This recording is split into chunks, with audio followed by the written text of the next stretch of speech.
Eu vou passar, então, a palavra agora para o professor Natan Monsores, que é professor adjunto da Universidade de Brasília, coordenador do Observatório de Doenças Raras da Universidade de Brasília, professor orientador do Programa de Pós-Graduação em Bioética da Cátedra da Unesco de Bioética e chefe do Departamento de Saúde Coletiva da UNB desde o ano passado até esse momento.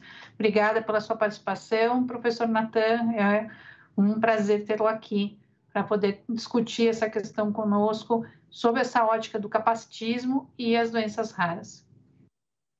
Obrigado, Renata. Depois da fala da Gabriele, eu só vou deixar reticências aqui e não vou falar mais nada. Eu acho que tudo que tinha que ser dito já foi dito, né? Esse lugar da experiência, como a Adriana gosta muito de dizer, né? Esse lugar da experiência é insubstituível, né? É atemporal, né? A gente consegue, né, fazer leituras muito profundas do que é, né, ser uma pessoa com deficiência ou estar uma pessoa com deficiência nesse mundo, né? Esse verbo aí causa tensões, a Gabriela bem chamou a atenção. E eu acho bacana, né? A Adriana trouxe a questão da co-circulação de discursos e me chamou muita atenção a expressão que a Gabriela usou da fricção de experiências. Eu acho que é isso, né? São tensões que vão aparecer ao longo, né, da construção dessa noção, né, perversa, né, de capacitismo. Enfim, sinceramente, por mim, cavava um buraco aqui, me enfiava, né, porque acho que, né, vou acrescentar muito pouco, né, depois dessa prosa, né, poética aí da Gabriela. Enfim, como, né, mania de acadêmico, eu tentei preparar aqui, né, uma apresentação, né, vou tentar que não seja muito longa, para que as pessoas entendam um pouquinho o progresso, né? O progresso aqui não no sentido, né, positivo, né? Mas como certa concepção de violência contra as pessoas com deficiência e aí, por extensão, as pessoas com doenças raras foi construída ao longo da história ocidental, né? Principalmente da história ocidental. Vou projetar aqui para não, né? O professor tem mania de falar muito. A Adriana sabe que eu falo pra caramba, então eu vou projetar para organizar a fala, né? Então, eu tentei fazer alguma coisa mais visual, né? E vou tentar traduzir as imagens aqui para as pessoas com baixa visão e tentar falar de forma pausada. Enfim, o que eu vou fazer aqui é uma quase genealogia dessa ideia de capacitismo e como, né, essa ideia se estende, né, numa rede complexa.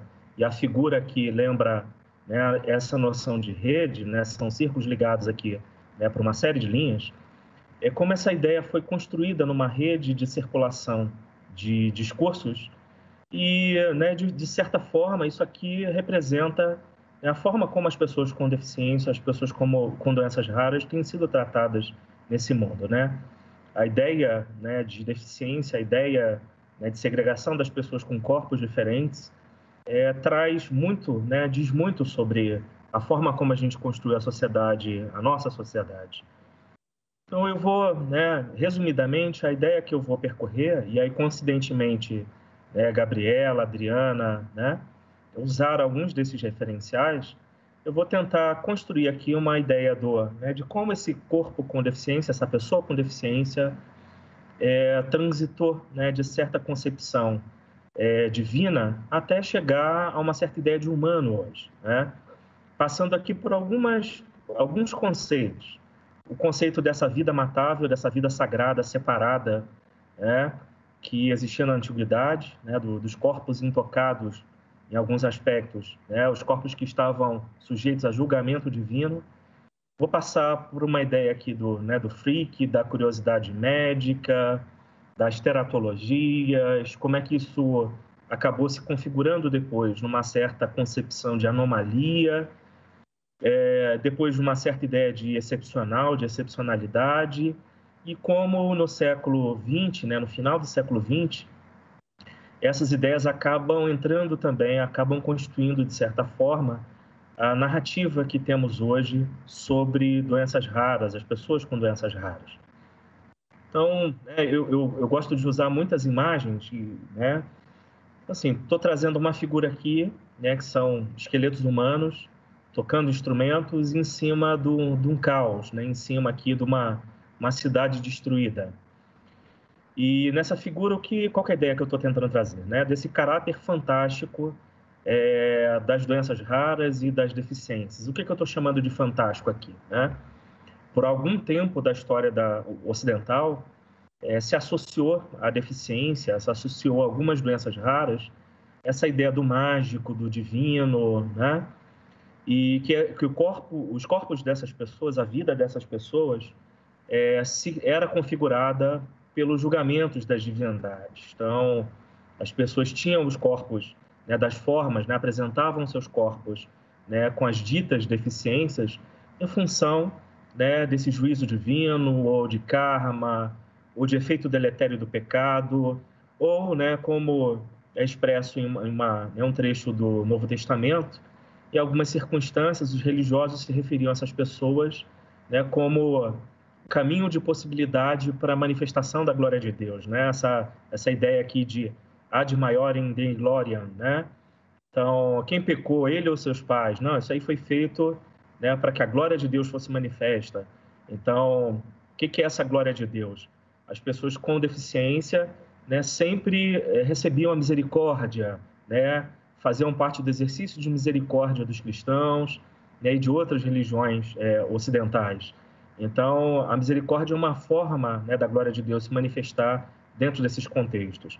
Mas esse é um pensamento, né, antigo, arcaico aqui no sentido, né, de arqué, né, de formador, né, do pensamento ocidental.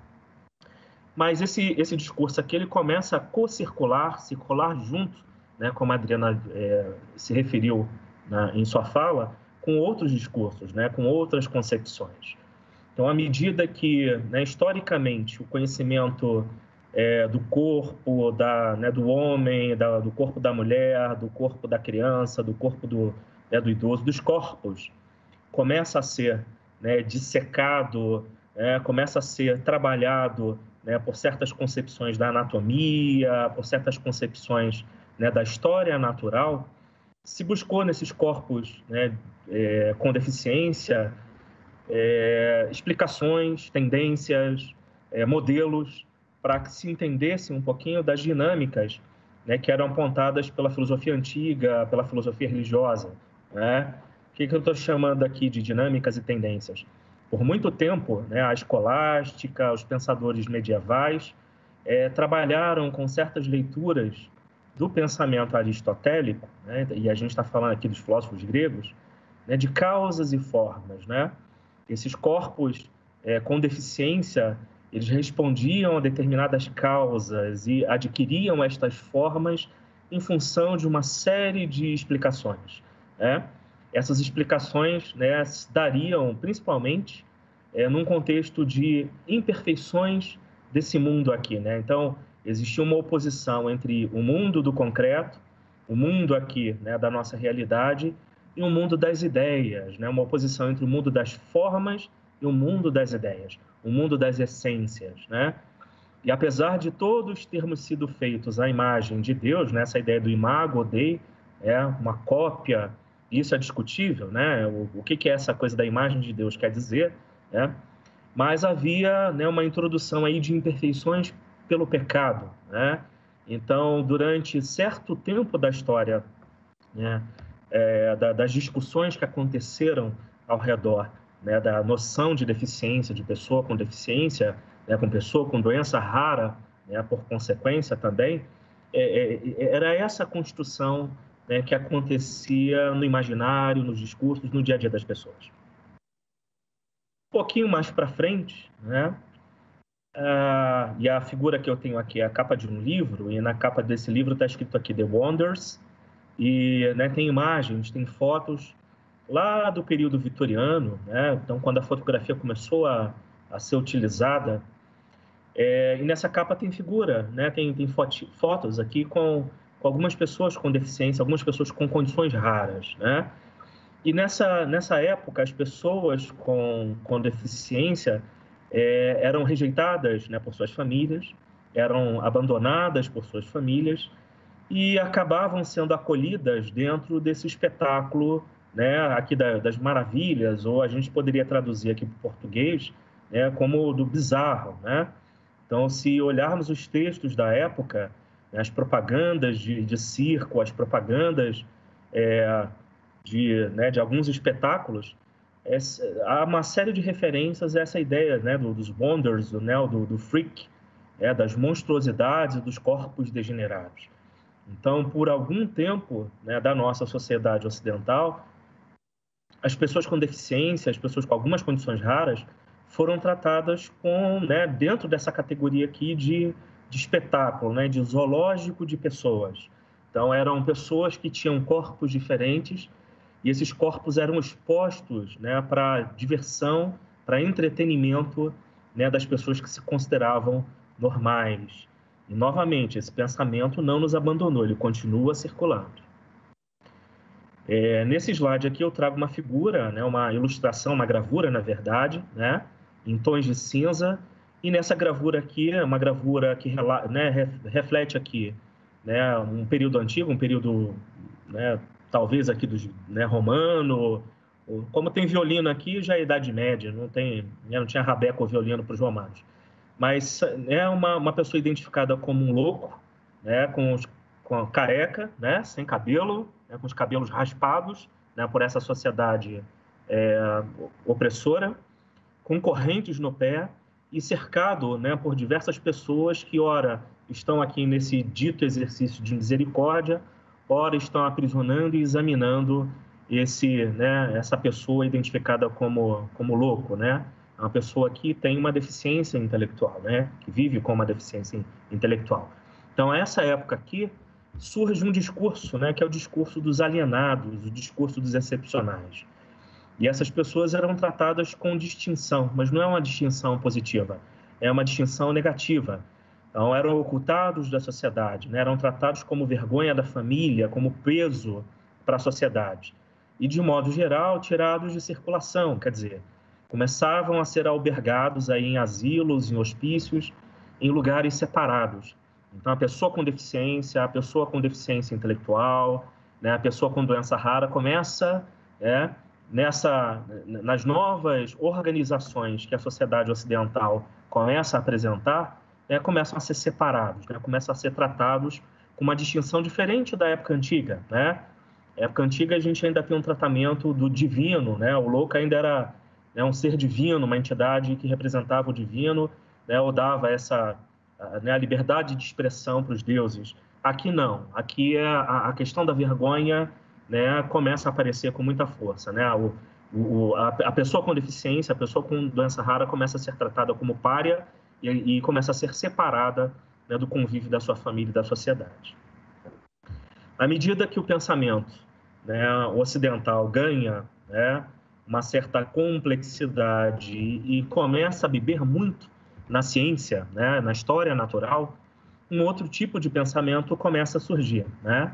Então, além das primeiras incursões lá, né, anatômicas, no finalzinho da Idade Média e no início, né, da nossa idade, dos nossos períodos de iluminismo, né, de avanço científico, digamos assim, o corpo começa a ser investigado, né, de uma forma diferente. Então, toda aquela proibição de investigação do corpo morto começa a cair por terra, começa a ser questionado e começa a se desenvolver uma ciência desses corpos diferentes, né? Uma anatomopatologia da diferença começa a ser trabalhada nos livros. Na imagem que eu trago aqui, né, são ilustrações também de livros de anatomia antigos, em que pessoas com deficiência são apresentadas aqui em Nanquim, né? Então, são corpos que têm alterações anatômicas. E nessa época aqui começa a se falar, né, começa a se trazer uma série de outros termos.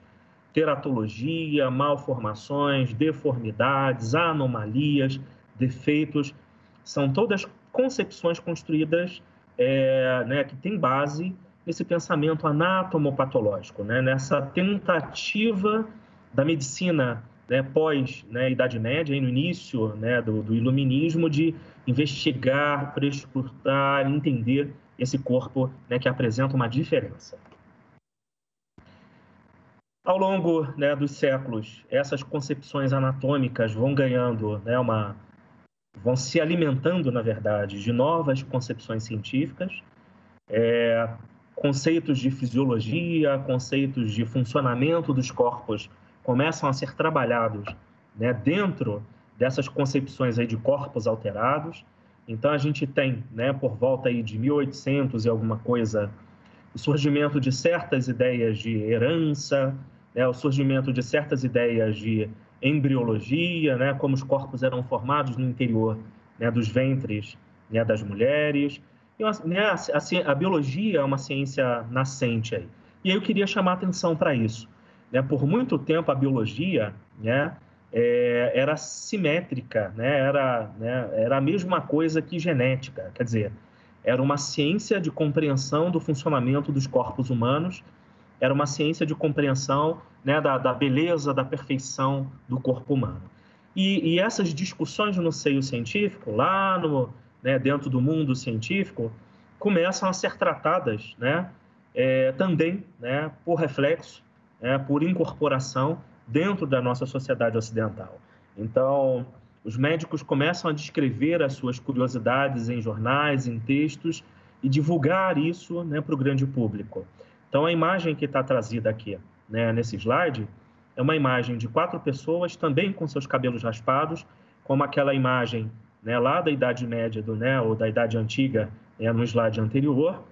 E essas pessoas aqui são pessoas com deficiência, né, apresentam, né, alterações nas suas faces, alterações nos seus corpos. Então, em função de toda, né, essa discussão de herança, essa curiosidade médica sobre o corpo diferente, certos conceitos começam a ser construídos. E, de novo, gente, eu queria chamar a atenção aqui, né, para uma questão. Né? Eu não estou aqui tentando criar uma narrativa perfeita, historicamente fiel, nem completa, né, dessa ideia de deficiência, capacitismo e do lugar da doença genética ou das condições raras aqui. Né? Eu estou apresentando aqui uma perspectiva sui generis, uma narrativa aqui um pouquinho diferente para a gente entender como é que isso gera todas as concepções que a gente tem hoje a respeito, né, do corpo com deficiência, da vida da pessoa com deficiência. Né? Então, a essa época aqui, algumas ideias começam a aparecer com muita força. Né? E o eugenismo e o espectro do eugenismo começam a rondar, né, essas discussões. Então, há conflitos no mundo científico, por exemplo, sobre que teorias estariam certas, darwinismo, lamarckismo, e sobre como essas teorias se aplicariam à raça humana ou às raças humanas. Então, os humanos começam a ser agora tratados, né, em categorias diferentes. Então, não só somos diferentes, né, por apresentarmos as tais teratologias que começam a ser descritas, né, lá, né, nos slides anteriores, quer dizer, com um pouquinho mais de antecedência aí na história, mas agora a gente começa a ter padrões de raça sendo estabelecidos e nos dividindo também. Né? Mais para frente, né, a gente vai ter alguns gaps, né, alguns intervalos e alguns avanços, mas esses intervalos e avanços também, né, não vão ser tão benéficos assim para essa discussão. Então, a imagem que eu estou trazendo aqui é uma imagem de um laboratório, né, uma foto antiga em preto e branco, e esse laboratório tem vários frasquinhos em que são criadas mosquinhas de frutas. Essas mosquinhas de frutas aqui foram a base para a gente entender, hoje, os padrões de herança dos nossos genes e os mecanismos relacionados com isso. Então, a gente fez um salto, né, da compreensão da herança genética das moscas de frutas para a humanidade. E esse salto nos trouxe uma perspectiva fria, né, e distante das discussões que a gente tem, né, a respeito de direitos humanos ou, né, de valores, né, de virtudes do humano. Essa biologia que é construída aqui, ela traz um único valor, né, para a biologia humana, o não valor. Que não valor é esse? Nós temos a mesma biologia, os mesmos mecanismos, o mesmo padrão ubíquo de herança e de diversidade que qualquer ser vivo no planeta tem. Não há nada em nós que nos diferencie desses outros seres. E aí essa discussão começa a fragilizar, né, toda a discussão de dignidade humana, né, toda a perspectiva de diferença que é construída, né, para os humanos. Então, o humano começa a sair do centro dessa discussão e começa a haver um centralismo, uma centralidade na discussão aí da genética e dos mecanismos de herança. Então, discutir deficiência, discutir doenças raras aqui, não é mais tentar entender os corpos, não é só tentar estabelecer padrões de belo, de perfeito, de ideal, mas agora a gente tenta identificar padrões íntimos nas nossas células que vão determinar essas heranças. Correndo aqui contra o meu tempo, né? Essa discussão genética, esse retirar a dignidade humana, né, do centro da discussão, esse deslocamento que a biologia do século XIX e do século XX faz, né, começa a trazer para a discussão da deficiência uma série de marcas, né, uma série de marcas interessantes. Nós temos deficiências que são deficiências que podem ser herdadas e deficiências que são adquiridas. As deficiências adquiridas são aquelas que podem vir de acidentes, né, de eventos que são imprevisíveis nas nossas vidas.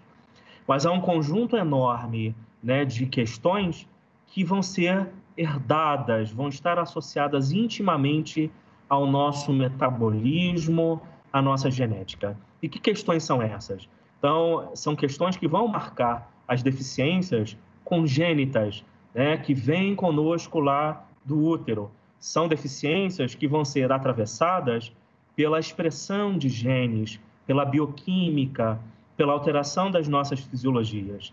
E aí, a partir dos anos 60, começa a acontecer uma série de movimentos classificatórios dentro da biologia, dentro da medicina, para essas diferentes deficiências, para essas diferentes heranças genéticas que vão resultar em alguma alteração nesse dito funcionamento normal dos corpos. Então, a gente vai ter desde erros inatos de metabolismo até a tentativa hoje, né, de descrever, por exemplo, autismo a partir desses parâmetros de genética.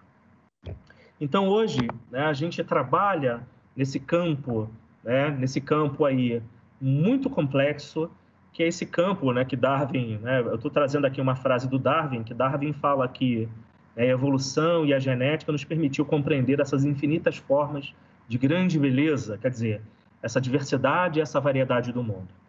Então, a gente tem agora um paradoxo instalado dentro da biologia, né?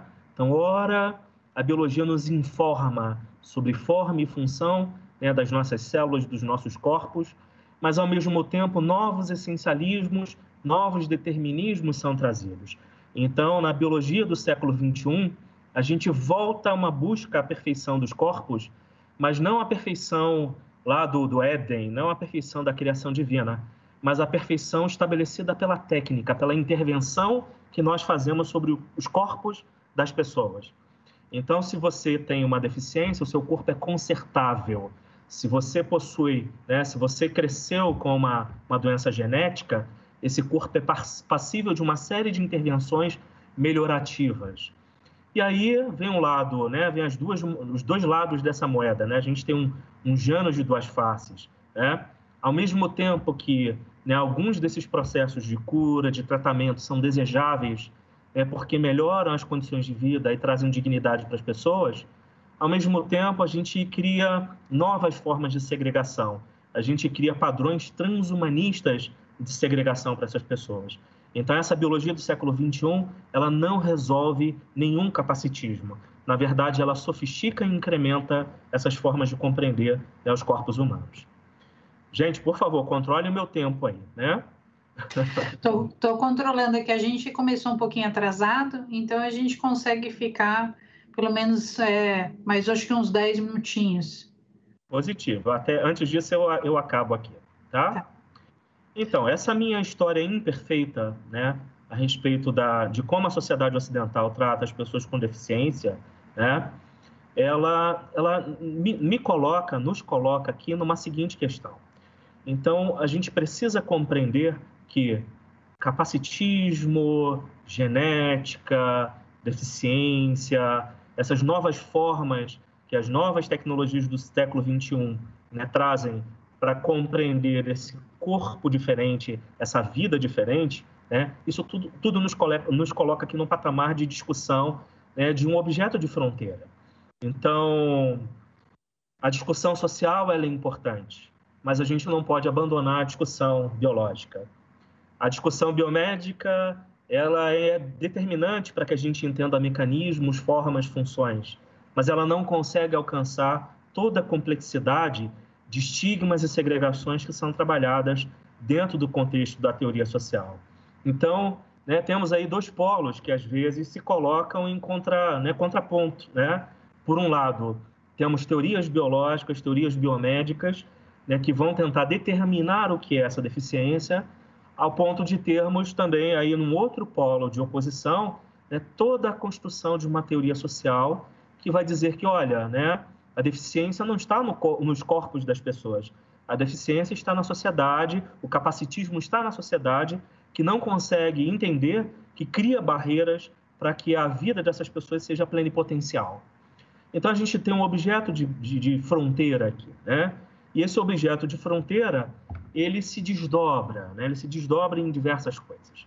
E uma dessas coisas, né, um desses conceitos que acaba se desdobrando de todo esse território epistemológico, né, de toda essa discussão que é, né, a questão da deficiência, é esse novo conceito, que é um conceito da década de 70, 80, né, que ganha corpo aí nos anos 2000, que é esse conceito de condição de saúde rara, né, ou de doença rara, né?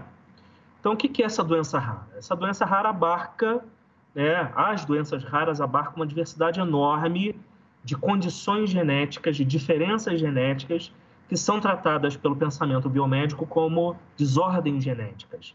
Essas desordens genéticas também são variadas, tem muitos mecanismos que a gente já consegue compreender hoje com um certo grau de clareza, por conta do avanço das técnicas biomédicas, mas a gente não consegue ainda fazer as pontes adequadas entre essa compreensão e todos os aspectos sociais, históricos e culturais que a Adriana, né, destacou, que Gabriela, né, destacou, né, também em sua fala. Então, a gente tem nomes. Biólogos são bons em dar nomes. Talvez seja a coisa que a gente mais tem feito ao longo de toda a história, toda a história natural, de toda a história da biologia. É dar nomes, classificar e fazer tipologias para as coisas. Mas dar nomes, classificar, fazer tipologias, atribuir diagnósticos, não consegue alcançar, né, toda a complexidade, né, da vida das pessoas. Então, essa aqui é um primeiro tipo de classificação que a gente dá para alguns tipos de deficiência que acabam se tornando a interface com o mundo das doenças raras, que são essas desordens genéticas. Um outro nome muito comum, né, um outro tipo muito comum, né, no mundo das doenças raras é esse, né, do defeito congênito, né? Então, qualquer anomalia, isso está nos livros, né, está em artigos, qualquer anomalia funcional ou estrutural do desenvolvimento do feto, né? Então, alguma coisa que você nasceu com. E há estimativas de que esses defeitos congênitos afetem, né, um contingente de 5% dos nascidos vivos. Então, né, tem dados epidemiológicos, eu não vou, né, me ater aqui a detalhes. A apresentação vai estar disponível para todos que quiserem acessar, né? Então, são letrinhas muito pequenininhas. Eu depois até vejo uma forma de deixar isso acessível para quem tem baixa visão, tá? Então, né, há uma busca, o próximo slide aqui também é um print, né, de um artigo. Então, há uma busca, uma disputa, mesmo dentro da biologia, por definir o que é essa tal doença rara e dizer em que essa tal de doença rara se diferencia das demais deficiências, né? Então, né, vários sociólogos, vários biólogos, vários médicos, né, começam a se debruçar e a debater essas questões, né? Então, hoje a gente sabe que, né, as doenças raras, assim como as deficiências, não se trata, né, elas não se tratam somente de um assunto médico, mas elas se tratam de uma complexidade enorme, né, elas incluem uma complexidade enorme de coisas. Então, buscando aqui, né, mania de biólogo, buscando tipos, né?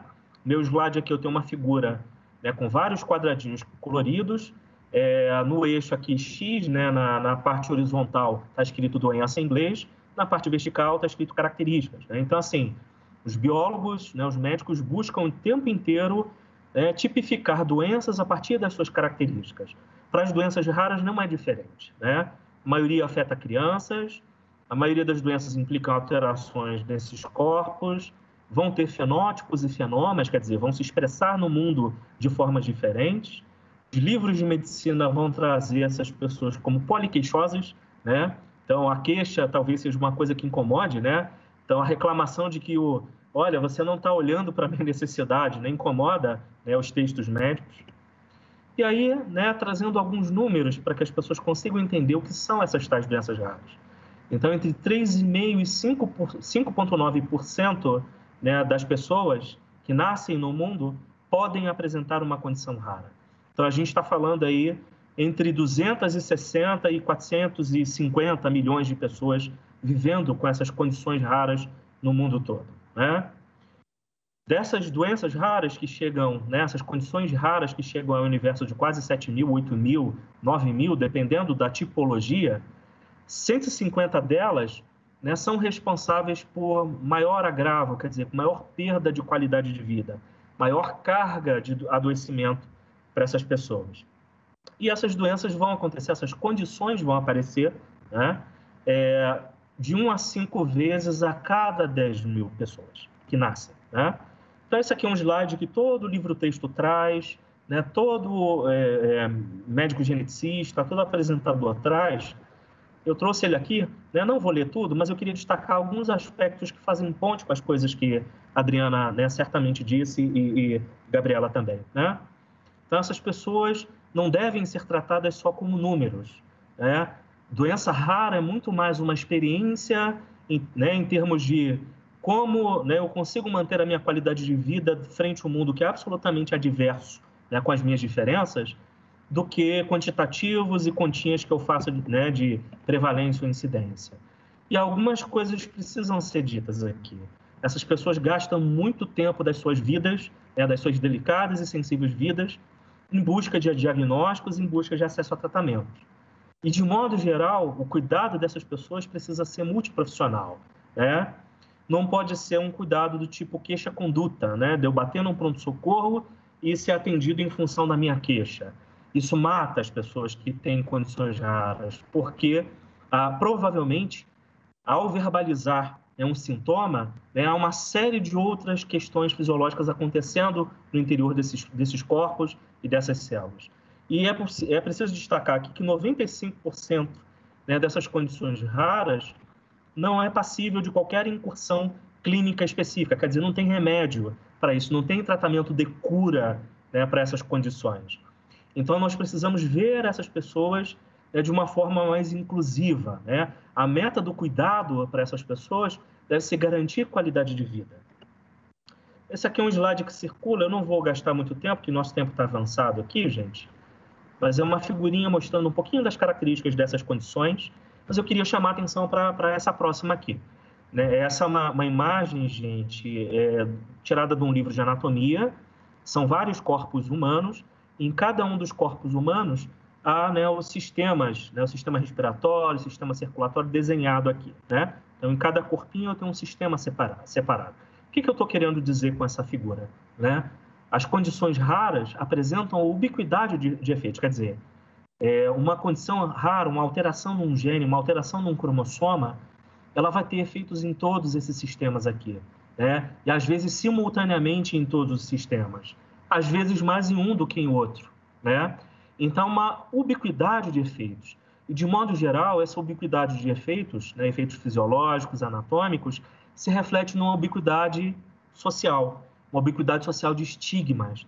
Nós passamos a olhar primeiro os defeitos, entre aspas, né, que os corpos dessas pessoas apresentam, do que as pessoas. Nós sobredeterminamos essas pessoas pelas alterações que elas apresentam no corpo e não pelas pessoas que elas são. E aí, né, vem uma coisa que a Adriana já falou também, né? A gente precisa entender, né, começar a abandonar, na verdade, essa ideia de doença, né? Eu tenho defendido isso nas minhas últimas falas, e começar a entender que essas pessoas têm biologias diferentes, elas têm corpos diferentes, elas têm genéticas diferentes. E essas genéticas, esses corpos, essas biologias não podem e não devem ser pautadas pelos nossos estigmas e nem por certas concepções de corponormatividade. Então, precisamos incluí-las pelas diferenças que elas possuem, Precisamos nos abrir para essas diferenças, né? Vou passar rapidamente. Essa discussão toda, gente, ela resulta em algumas medidas efetivas. Ela se desdobra em algumas ações sociais importantes. Então, por exemplo, a compreensão da ubiquidade desses sinais e sintomas, dessa diversidade, né, de expressões e apresentações das doenças raras, levou, por exemplo, pacientes, gestores, médicos a se unirem para organizar, por exemplo, políticas de atenção às pessoas com doença rara, né, com condições raras. E vejam aqui, né, a tentativa é agregar essas pessoas pelo que existe em comum e não separá-las dentro de caixinhas a partir meramente de sinais e sintomas. Então, o que a gente tem que discutir, né, do ponto de vista de acesso a direitos, é que, primeiro, pessoas, né, não primeiro doenças. Então, a gente tem que começar, inclusive, a mudar o discurso em relação a essas condições raras, né? Não sobredeterminar essas pessoas pelas condições que elas apresentam. Então, será que não é o momento da gente começar a trocar o nome, né? Trocar doença rara por condição rara? A gente está falando de diversidade humana, a gente está falando de diversas condições genéticas, né? A gente está falando aqui de expressões disso que a gente chama, né, de deficiência e que é muito questionável, é muito discutido tanto no meio dos ativistas quanto no meio acadêmico. Então, vejam, né, a diversidade de belezas e formas que esses corpos manifestam, né? Infinitas formas de grande beleza, né, como Darwin, né, se referiu no seu Origem das Espécies.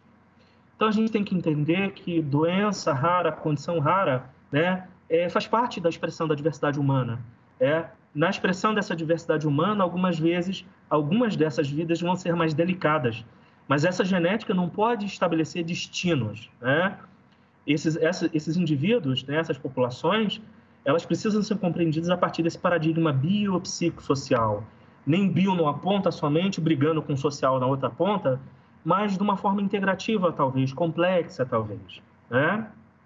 E a gente precisa entender que esse campo, né, essa diversidade humana, é passível de conflitos de interesse. E a gente tem que lembrar que toda pessoa que demanda direitos, né, às autoridades, né, da justiça, elas são vítimas ou são atravessadas por esses conflitos. Então, né, eu faço um apelo, né, a todos os colegas aí de defensorias, de promotorias, né, que pensem primeiro em cuidados e não somente em tratamentos.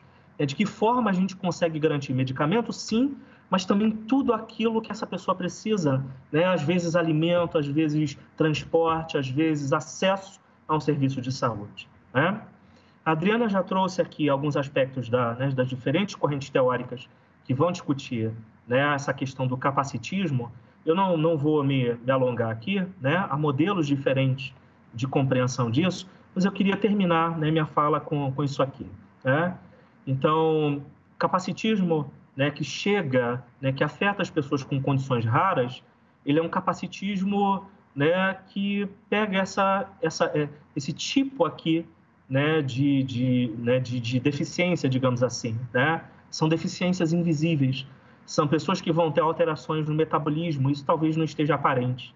São pessoas que vão ter, né, condições degenerativas e crônicas, que talvez não consigam andar, caminhar de uma forma adequada e vão ser taxadas, por exemplo, de bêbadas, de pessoas que têm aí, né, alguma drogadição, né, que fazem uso de alguma substância, né, que cause essas alterações. A gente vai ter pessoas que vão ter peles diferentes, delicadas, sensíveis, alteradas e vão ser, né, excluídas pela diferença, né, das suas aparências. A gente vai ter pessoas que vão ser excluídas pela fala, né? Porque não conseguem, por exemplo, né, controlar dicção e fala, né, da forma como as pessoas que obedecem, né, certos padrões ou estão incluídas em certos padrões, né, fazem. Então, há uma diversidade enorme de manifestações dessas condições raras que passam por invisíveis. Então, o capacitismo, né, para essas pessoas, né, ele começa a ganhar nuances diferentes. O capacitismo ele tem tons diferentes para essas pessoas. Num evento anterior, né, a Adriana também participou, me chamou muita atenção, e eu vou terminar com essa fala, né, de uma colega nossa, né, desse circuito de ativismo e, né, academia, né, que discute as questões da deficiência. Ela destacou o seguinte, que quando ela entra no ambiente, a deficiência que ela tem causa um silêncio no espaço. As pessoas se calam, né? Então ela reconfigura todo o ambiente, né, a partir do olhar que as pessoas lançam, né, na sua deficiência, na sua condição. Então, né, essa coisa, né, sutil, calada, silenciada, né, desse olhar, né, desse olhar discriminatório, né, que alcança, esses corpos alcançam essas pessoas. Então, a gente precisa trabalhar, né, mentalidade, a gente precisa trabalhar olhar, precisa trabalhar esses silenciamentos e entender que, né, nem sempre essas deficiências são aparentes, principalmente no caso aqui das pessoas com condições raras. Às vezes, essa deficiência se expressa na incapacidade de se alimentar, ou na incapacidade de se expor ao sol, ou na incapacidade, né, de desenvolver habilidades finas para escrita ou para, né, tocar um instrumento. Mas outras vão ter outras condições que são absolutamente incríveis, como os meninos de síndrome de Williams, por exemplo, que têm ouvidos absolutos e tocam piano maravilhosamente bem, assim como outros instrumentos. Então é isso, gente. Eu queria, né, mais do que uma fala puramente técnica, é trazer esse desafio, né? O desafio da gente incluir uma série de condições, uma série de deficiências invisíveis dentro do escopo, né, dessas discussões de capacitismo, né, e de inclusão das pessoas, né, de extensão de direitos dessas pessoas. Obrigado. Obrigada, professor Natan, foi excelente. As pessoas também, assim como em relação a Adriana, em relação a Gabriela, também elogiando muito aqui nos comentários do YouTube, parabenizando, falando que foi excelente, muito esclarecedor. E eu quero agradecer a todos que, né, puderam assistir até esse momento.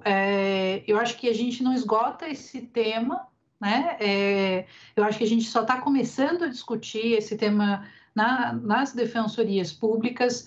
Nós precisamos aprofundar essa discussão, nós precisamos trazer o olhar de pessoas que já estudam o tema há bastante tempo, para pensarmos como é que a gente pode, de alguma forma, combater até algumas atitudes que são capacitistas, mas que as pessoas sequer dão conta de que elas estão praticando.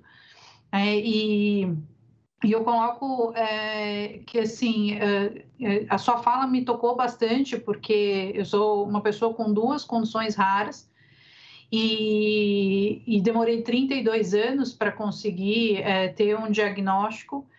E acho que uma das maiores dificuldades foi de realmente ir a médicos, por exemplo, e os médicos duvidarem do que eu estava falando. Ou então ouvir de algumas pessoas. Uma vez eu estive no pronto-socorro, me disseram assim: você não volte mais aqui. Aqui não é lugar para você ser tratada. Né? E assim, o quanto isso dói e machuca, né? Porque você não sabe o que você tem, você sabe que você tem algo diferente, mas que as pessoas não percebem e também não querem perceber, não querem ir atrás e não querem assim, de alguma forma te dar alguma palavra, tipo, olha, nós vamos tentar ver o que é isso que você está falando, parece que tem uma relação, né, direta com outras questões. Ouvi muitas vezes, né, que isso é da sua cabeça, né, você tem que controlar o seu estresse, né, e no final das contas, tudo que eu tinha era físico, muito físico, né. Então, e grande parte dessa descoberta tem uma relação direta, inclusive, com a Adriana, que está aqui, né? Porque as nossas condições raras, elas são irmãs, né? Primas, na verdade. Então, mas foi muito bom, agradeço muito a Adriana, a Gabriela, o professor Natan, espero contar com vocês em outras oportunidades. Essas palestras que vocês fizeram aqui vão ficar disponíveis no YouTube para outras pessoas poderem ter acesso. Acho que a gente precisa ter essa oportunidade, né, de ter esse acesso para mais pessoas. Também eu quero agradecer as intérpretes de Libras que estão aqui, a Renata e a Gal, que ficaram todo esse tempo conosco, apareceram também no YouTube enquanto vocês falavam. Eu agradecer também os servidores da Escola da Defensoria, que foram essenciais, sem eles, né, que estão aqui até agora para que a gente possa conseguir realizar esse evento. E agradecer também as servidoras do núcleo da Defensoria, que também foram essenciais para que esse evento acontecesse, nos auxiliaram a organizar, a fazer os convites, conversar com vocês. Né? Então, muito obrigada, e eu espero que esse seja o pontapé inicial dessa discussão desse tema entre as defensorias, e que a gente possa, né, principalmente na Defensoria aqui do Estado de São Paulo, caminhar aprofundando essas discussões e pensando como é que a gente pode alterar certas formas mesmo de que a gente de coisas que nós fazemos no nosso cotidiano e nós não percebemos e não nos damos conta, né? E conseguindo entender o quanto o capacitismo ele também é estrutural, como o racismo, como o machismo. Isso é essencial, porque as pessoas sequer percebem isso, chega a ser tão invisível que as pessoas nem percebem isso, né? Acham que não é estrutural. Mas obrigada, muito obrigada, e obrigada a todos e todas que também ficaram todo esse tempo nos assistindo.